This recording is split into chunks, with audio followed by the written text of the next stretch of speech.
you'll see here that I like to make my own tool rests. So this is just a piece of wood that I've bolted onto the lathe. Here's one that I have loose. So it's got, you can see that there. This is where the tool goes up on top, and then it's just got some pieces of wood with slots screwed in them, and then this would go underneath the bed of the lathe and screw it down like that. You make the height of the tool rest there about even with your center height. So the distance between the centers, well, you can see it over here, the centers and the metal bed of the lathe. So that height there, each lathe is a little different. So that's the simplest option. It's nice to be able to hang your tools off the front so you know where they are. And beyond that, let's see. I forgot to show you this first. This is what came with my big monster Powermatic that I was turning on a minute ago. And I don't like it because of this angle. You see how it slopes forward.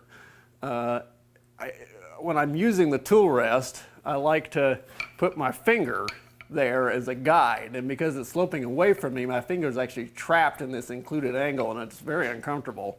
A lot of turners turn overhand like that, and it's less of an issue for them, but I turn both ways, and I just don't like it sloping away from me. So that's one of the reasons why I use my own tool rest. So I don't use this on that Wadkin. This is one that I made for that Yates American that I used to have. And it's basically like the wooden one I just showed you, except it's got some quick release things. So I've got these eye bolts that screw in there to a metal plate on the bottom that I put an insert in. You could probably also just use a nut somehow. And so that comes up from the bottom like that.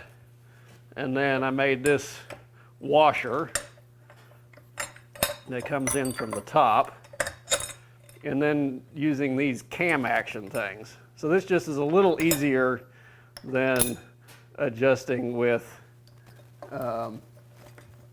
a wing nut.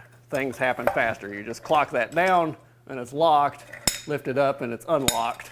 And so you can move it around really, really quickly. So that works great. I made this tool rest probably 15 years ago and used it every day for 10 years, and it's holding up great. Clunk.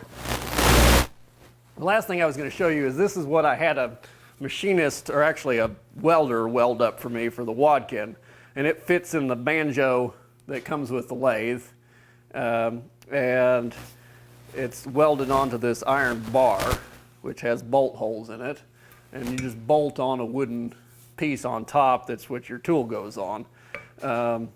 And so that works great. You have the lockdown mechanism of the banjo, but you've got your own straight tool rest to go on top. This one's so long we added some auxiliary support down here. This will bear on the lathe bed. You can adjust it with that nut that's wrapped in leather there, and that gives it some support to minimize vibration.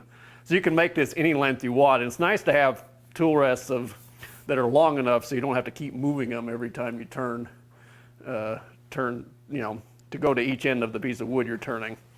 So that's some tool rest options, but you can make do with what you like. I do like turning on wooden tool rests, but metal ones will work fine too.